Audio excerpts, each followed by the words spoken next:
spent years jumping from doctor to doctor and nothing worked. I'm gonna tell you exactly how I healed my gut 100% naturally, no prescriptions, no white coats, and the best part is you can start all of these things today. No need to wait. Hi friend, I'm Danielle and I am a natural health product formulator, and I also have a master's in clinical mental health counseling, and I truly enjoy helping you find natural ways to help your mind and your gut thrive together. Today, I'm going to talk to you a little bit about what it's like jumping from doctor to doctor, how expensive it is, and why I finally decided to stop. Next, I'm going to talk about the simple, unexpected turning point that caused me to lean into natural healing. After that, I'll discuss my proven 4-step approach. This approach will include natural remedies that you can try and also natural remedies you should absolutely avoid because they're crap. I'll discuss eating for healing without any restriction. I'll even talk about lifestyle changes that fit into real life. And then I'll discuss mental health tools for the tough days. If you're ready to get started, go ahead and grab your favorite drink, mine is some hot water, settle in, and let's dive in together.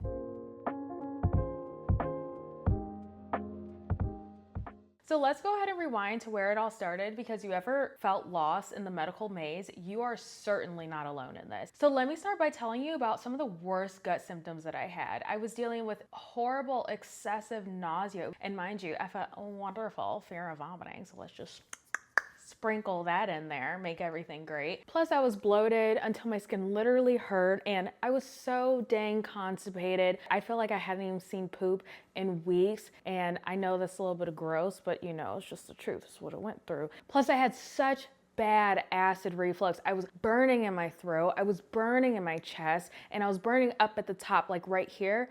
I was burning there too. And the worst part of it all is I love my sleep, and I had to sleep upright on the couch. It was not a good time. I could have the most plain foods ever and it literally did not make a difference. And honestly, friend, it even gotten to the point where I thought I was gonna have to lose my job. I was getting so nauseous at work. It was so hard to focus. It came down to the fact of, am I going to lose my job or am I gonna have to quit my job? That was exactly my thoughts. And with all of this too, I went to a therapist. I ended up dealing with depression, anxiety. I was so angry. I felt hopeless. It just felt like my whole world was just coming apart. And I just didn't really know what to do. And it was just getting to the point where it felt like all of the conventional treatments was just failing me. I had spent well over $6,000 on several different doctors, types of doctors across multiple different states. I would say across 4 different states.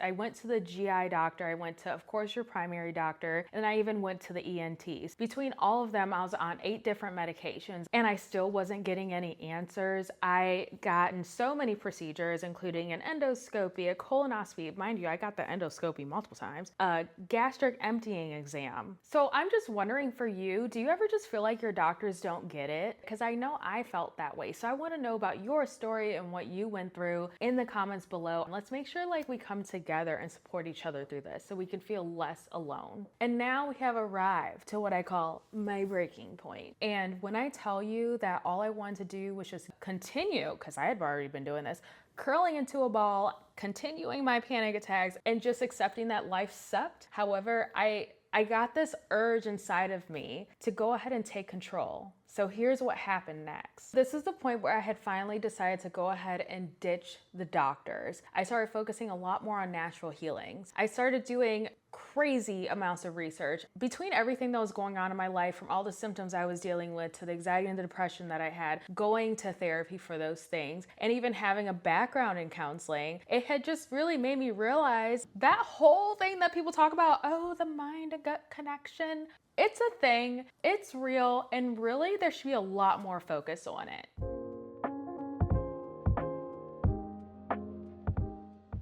So now I want to tell you about the first natural method that I had decided to try. This was a thing that gave me hope that maybe I don't need medicine in order to help me feel better. Maybe there are natural alternatives. And it was a dang Heating pad. I know, I let you down. You expected something amazing. I did not give you amazing. I gave you reality. The heating pad relaxes those muscles that are constantly contracting and feeling constricted, especially if your house is cold, if you're under stress or anything like that. It relaxes you so much more. And so when my stomach was at its worst and it felt its tightest and it was bloating and I was nauseous and all that, when I would put the heating pad on my stomach, it just really made all the difference. It took all of my symptoms from extremely unbearable and I'm serious, meeting my savior right now, don't sound too bad, to, okay, Lord, maybe you're giving me a little bit more time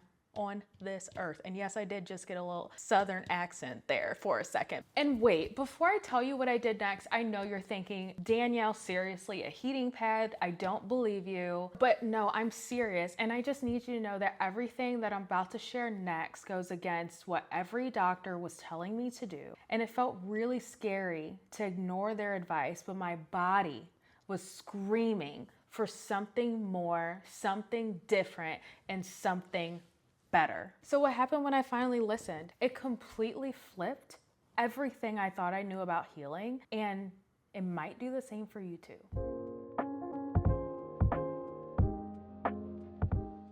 So I'm gonna walk you through the exact steps that I took that healed my stomach in a short 4 weeks. So number one, I'm gonna tell you about the natural healing protocols to avoid. And I don't know why doctors say this. I don't know why the internet says this. It is just not true. Avoid it, or else you're just gonna kill your stomach like I did. And I just don't want you to do that. I'm just gonna list it out because there's no point of even like dwelling on them very long. Lemon, apple cider vinegar, mint gum, especially peppermint gum. Drinking milk is literally the worst decision you can make. And then lastly, chugging large amounts of water is just a huge no-no. So I already told you what to avoid, so I'm gonna tell you what to do and what to take. Herbs. Seriously, they are the powerhouses. God made herbs for the service of man. Psalm 104 verse 14. And the reason why I say that is because it was so liberating for me to read that and find that out, because it changed my life.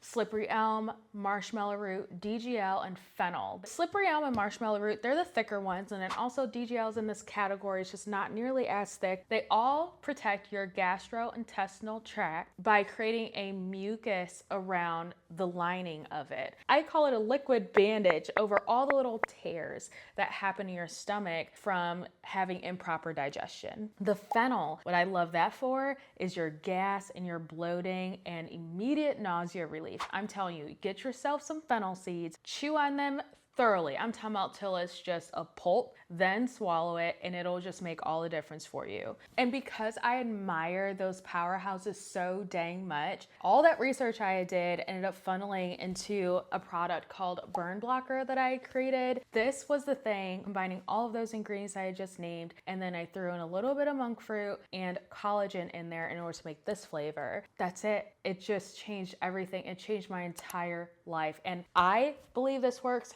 We've had many happy customers that believes this works. So if you want to try this, lovely. The link is in the description. And so if supplements aren't your thing, and maybe I'm being a little too pushy, maybe a little too supportive of my little thing over here, then that's fine. I have 3 more methods that are totally natural, no medications, and no supplements required.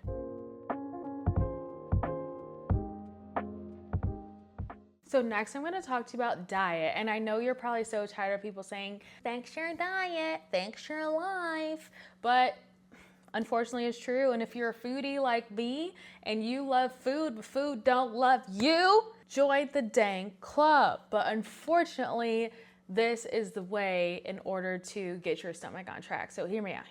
You increase your healthy proteins, you increase your healthy fats, because those are both essential nutrients in order to survive. However, you need to dramatically decrease your starchy foods.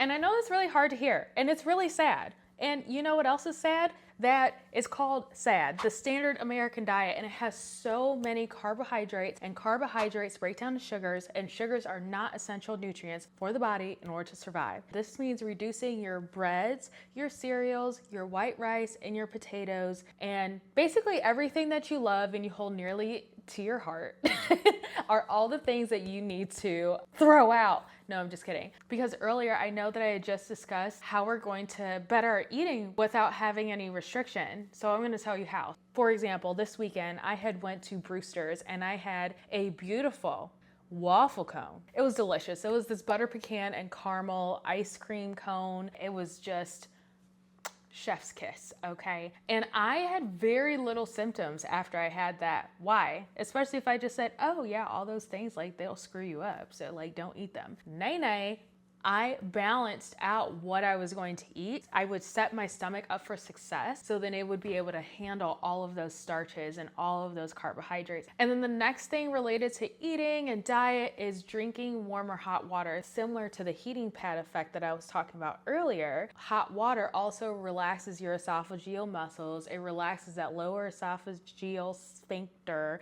That is so hard to say. I don't know why they come up with all these complicated words. And it warms you up, which decreases your body from tensing up and having more contractions, which then makes it a lot easier for digestion to occur.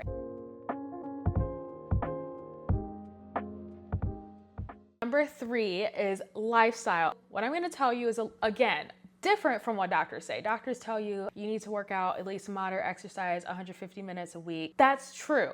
However, let me tell you what helped me. I could not do 150 minutes of moderate exercise, and my acid reflux and my nausea and all the things were at its absolute worst. I just could not even fathom the idea of exercising. So how can you move when you feel like you shouldn't? When you feel like you should be bedridden? What you do is 10 to 20 minutes of basically non-constricting movement that sits in your stomach. I mean, walking, bicep curls, squats, doing lunges, staying in upright positions when you work out, and trying to avoid too many positions that cause you to squeeze your core hard. And so the positions you would like to avoid are anything with planks and push-ups, any running, any jumping, and then also you want to avoid any kind of bending. Doing any of that is just gonna make your stomach want to meet the outside world. The next thing is taking a shower. Yes, going and washing your butt is a good thing, but that's actually not the part that I'm talking about. I'm talking about the heat and the steam from that shower is what'll also relax all the muscles in your body, release a lot of that tension. Let's say you don't have a heating pad, but you do have a hot shower that you can go to, get in, or even a hot bath. That'll do the same thing too. And the last tip that I have on the lifestyle area is avoid eating 4 to 6 hours before bed. And I know the conventional advice is 2 to 3 hours. That's all you need to wait. I don't care what they talk about. That did not help me. The digestion, just going from mouth and stomach and starting into the intestines, not like the whole way down because that's like a whole day or so. But the beginning of that digestive process takes about 4 to 5 hours, and your stomach really likes to have a break. So we're really looking at that 5 to 6 hour mark. So if you wait anywhere from 4 to 6 hours before laying down, I am pretty dang sure that when you lay down, you're not going to feel like it's going to come back up. Your stomach is likely not going to feel as tight or as bloated anymore, and you may not even have as much gas or as much belching by this point.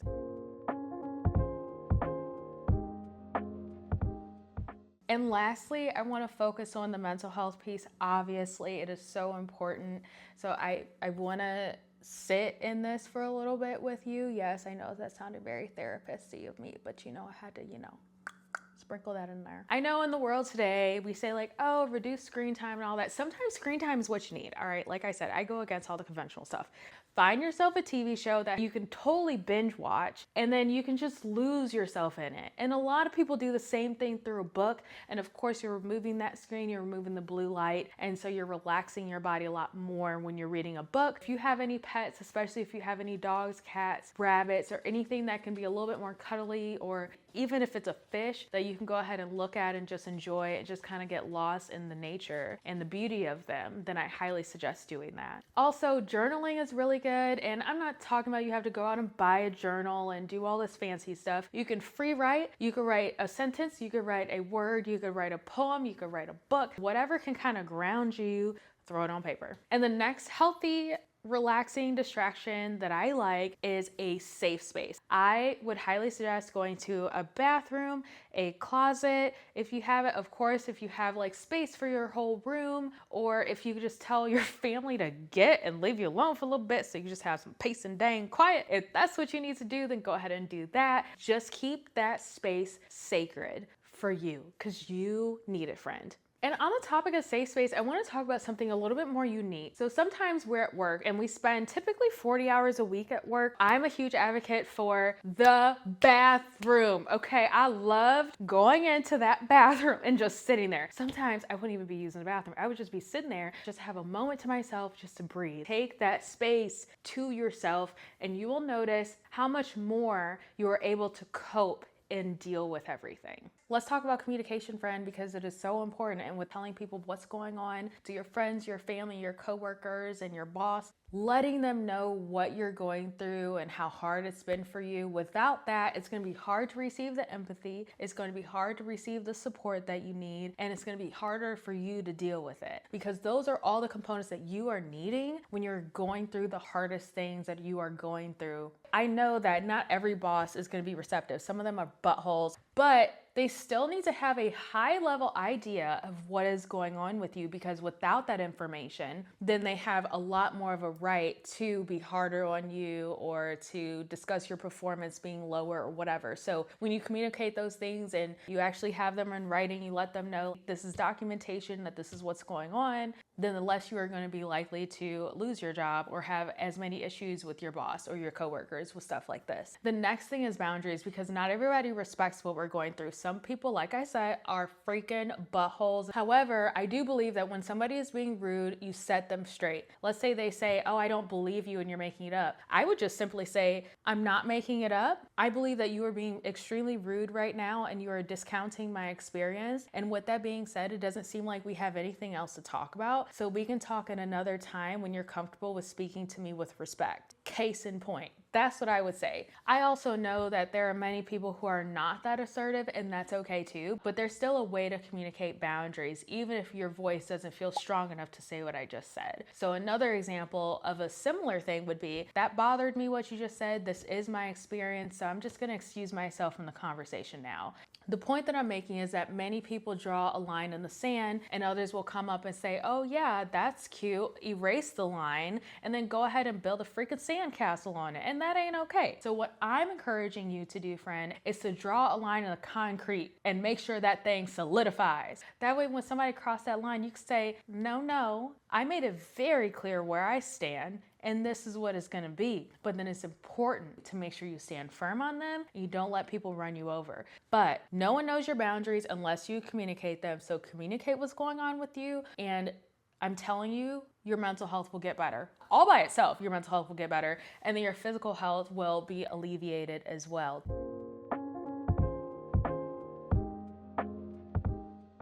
You will be projecting the kind of person that you feel inside. And when we have that thing match up, it's called congruent. So the more congruent that we feel, the better we feel emotionally, physically, mentally, and spiritually. So that's all I got. And before you go, I just want you to know that making this video was actually really scary for me. So I just want to say thank you for watching this video, and we all need to be here for each other. So if you have any suggestions for videos that you want to see, if there's anything in my video that hit home for you, and then anything you just want to share with others in the comments about what you've gone through or what's been helpful for you, please mention them. And if you really like this video, go ahead and like it and share it and subscribe. And I just really hope to see you soon.